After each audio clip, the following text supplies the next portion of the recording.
I got so much motherfucking design on right now. Break it down, bring it back, make it clap. I got 3 old thoughts, new guap, where that thing. Bitches on my line, and you know. Assalamualaikum warahmatullahi wabarakatuh. Perkenalkan, nama saya Zelika Salsakaila dari kelas XC1 dengan NIM 2302137036. Baiklah, di sini saya akan menjelaskan materi tentang larangan utama dalam ekonomi Islam. Larangan utama dalam ekonomi Islam itu meliputi larangan masyir, larangan gharar, jual beli mulamasa dan munabazah, larangan riba, dan bentuk-bentuk transaksi lain yang dilarang. Ekonomi Islam dibangun atas prinsip religius berorientasi dunia dan akhirat. Dalam paradigma ini, para ekonomi muslim masih dalam satu kota atau setidaknya tidak ada perbedaan yang berarti. 1. Larangan masyir dalam transaksi. Pengertian masyir. Masyir dalam bahasa Arab disebut qimar yang berarti taruhan. Masyir yakini mengharapkan sesuatu yang berharga dengan mudah tanpa adanya tanggung jawab, yakini melalui permainan peluang. Dalam agama, judi atau masyir diartikan dalam sebuah transaksi yang dilakukan oleh dua pihak atau lebih untuk kepemilikan suatu benda atau jasa yang menguntungkan satu pihak dan merugikan pihak yang lain, dengan cara mengaitkan transaksi tersebut dengan tindakan tertentu. Kedua, larangan gharar. Larangan gharar dalam transaksi adalah sesuatu yang tidak diketahui benar salahnya. Jual beli gharar adalah semua jual beli yang tidak jelas yang mana kedua pihak berakat tidak mengetahui hakikatnya. Para ulama menyepakati bahwa gharar adalah sesuatu yang diharamkan dalam akad jual beli.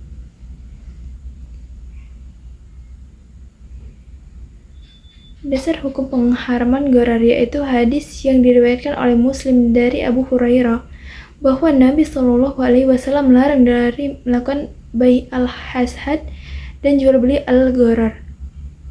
Ketiga, mulamasa dan munabazah. Mulamasa secara bahasa berasal dari kata lamasa yang berarti menyentuh sesuatu dengan tangan. Jadi mulamasa adalah jual beli dengan sentuhan. Sedangkan secara syar'i yaitu seorang pedagang berkata, kain mana saja yang engkau sentuh maka kain itu menjadi milikmu dengan harga sekian. Jual beli ini tidak layak dengan dua sebab. 1. Adanya jahalah atau ketidakjelasan barang. Kedua, masih tergantung dengan syarat. Pengertian munabazah. Secara bahasa, kata an-nabzu yang berarti melempar. Jadi munabazah adalah jual beli dengan cara melempar. Sedangkan secara syar'i berarti seorang berkata, kain mana saja yang kamu lemparkan kepadaku, maka aku akan bayarnya dengan harga sekian, tanpa melihat kepada barang tersebut. Jual beli ini tidak sah disebabkan oleh dua ilat atau alasan, yaitu 1. Adanya ketidakjelasan barang. Kedua, barang yang dijual masih tergantung pada syarat, yaitu apabila kain tersebut dilemparkan.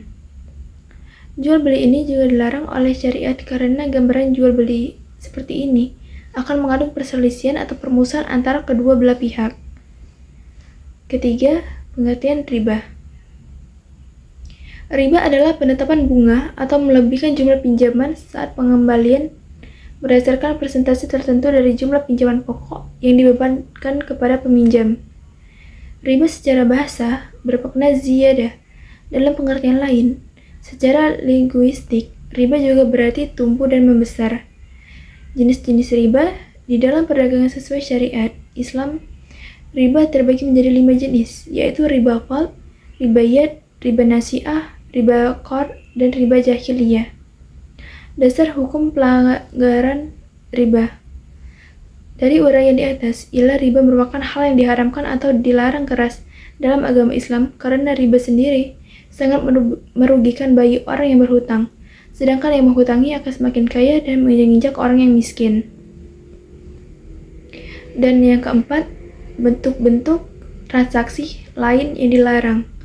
1. Sistem ijon atau mukadarah adalah jual beli yang dilarang karena beberapa resiko dan ketidakpastian, yaitu penjualan pertanian yang masih dalam keadaan hijau atau belum dipanen. Yang kedua, membeli janin hewan. Jual beli yang dilarang dalam hukum Islam karena wujudnya masih belum ada. Yang ketiga, jual beli mulamasa. Mulamasa ialah berjual beli dengan hanya menyentuh baju tanpa melihatnya. Dan yang keempat, itu jual beli mula masa, ialah masing-masing dari penjual pembeli hanya menyentuh pakaian milik lawan transaksinya tanpa diamati. Kelima, menjual barang yang belum menjadi miliknya. Di antara bentuk akad penjualan yang terlarang karena mengandung gharar ialah menjual barang yang belum menjadi milik penjual. Baiklah, mungkin itu saja materi yang dapat saya sampaikan tentang larangan utama dalam ekonomi Islam. Saya akhiri, wassalamualaikum warahmatullahi wabarakatuh. Don't give